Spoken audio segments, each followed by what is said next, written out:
It's the 24th of October, and it's time for the 24th film in my 31 Horrors of Mike. So today's film is pretty special for a number of reasons.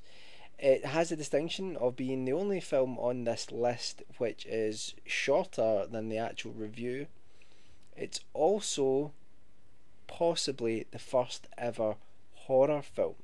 The film we're looking at is The Manoir du Diable, directed by Georges Méliès, and I'm losing the plot here. The number of times I've tried to pronounce these foreign words, I really, really am sorry if I've mispronounced anything.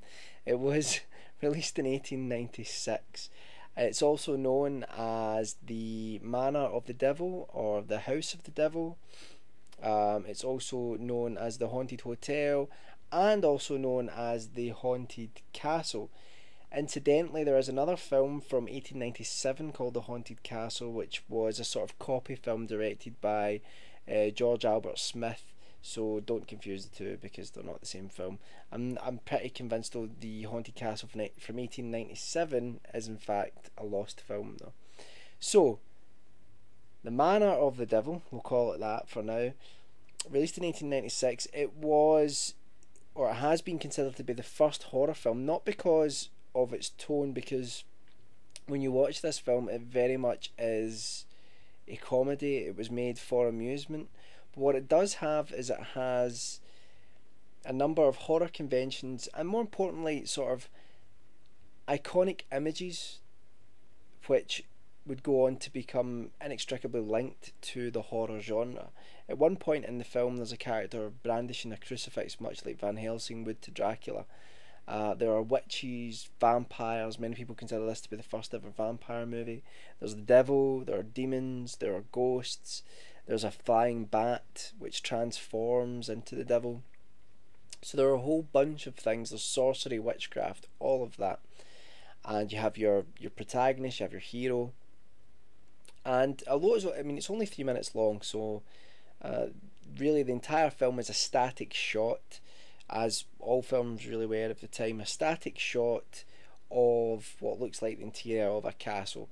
And we start off by seeing the devil who magics this cauldron out of thin air and starts to conjure demons and all sorts of creatures. And then the two cavaliers of the time walk in. Obviously it's like set, I think, just after medieval times. It looks like it's maybe supposed to be set in around about the 15th or 16th century. And these two heroes come in. They're just sort of jostling around, looking around them, having a good time. And then one of them gets scared and runs away. Not very heroic, because he starts to see these creatures being conjured out of, thin air. Then we have this sort of battle, I suppose, between the devil's minions and the one remaining cavalier. Like I say, it's not very funny. No, the other way around. Sorry. It's not very scary, but it is funny. Obviously, it's aged more than probably any film can possibly age, but it's a real film of interest. It's really important. There's a lot of Georges Méliès pioneered a lot of camera techniques like double exposures, and I think this was the film where he'd sort of discovered the disappearing trick, where you would film something going on and then you would stop recording, have everything in the frame still, then move something away out of the screen, and you would hit record again, and not hit record, you would start filming again. That's me filming, and this has been a disaster, I'm sorry. And when spliced together it would appear as if the object just vanished. So he did pioneer a lot of sort of early special effects. In fact, when you see a lot of snippets from silent films and people trying out sort of new special effects and ideas, it very often is a Georges Méliès film. I think around about halfway, about a minute and a half in, there is a moment which I actually do think is quite creepy and quite scary, where a bunch of sort of ghosts appear. There are also witches that seem to be wearing. It looks like they're wearing sort of strange, hideous masks.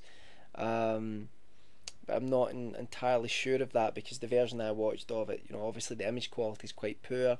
The technology was very young at the time, and also the film will have degraded pretty spectacularly, since then. But that aside, I thought I would mention this film. I know it's only 3 minutes long, and you might think this is a little bit of a cheat.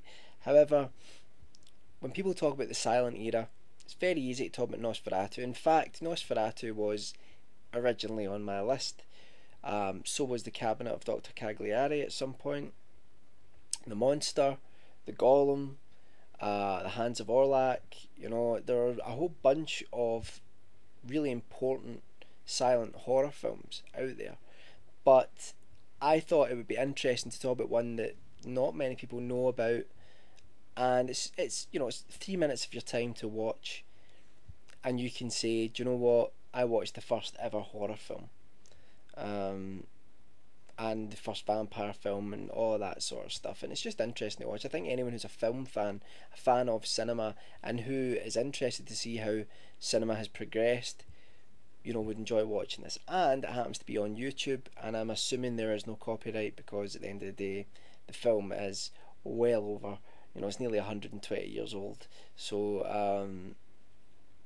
I'm pretty sure there's no copyright running on this bad boy. But so I'll put a link below to The Manor of the Devil, and you can watch it. I think as well for people because some people really do find the silent era difficult to watch. They don't really, it doesn't resonate with them. They don't feel that they can watch it. I think that's a shame because some of the greatest films ever made were made in the silent era, and what some filmmakers achieved with the technology at the time is just incredible.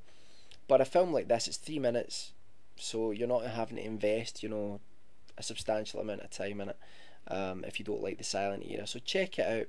It's a good curiosity, and thank you very much, George Mealy, for creating the horror genre. I'll be back tomorrow.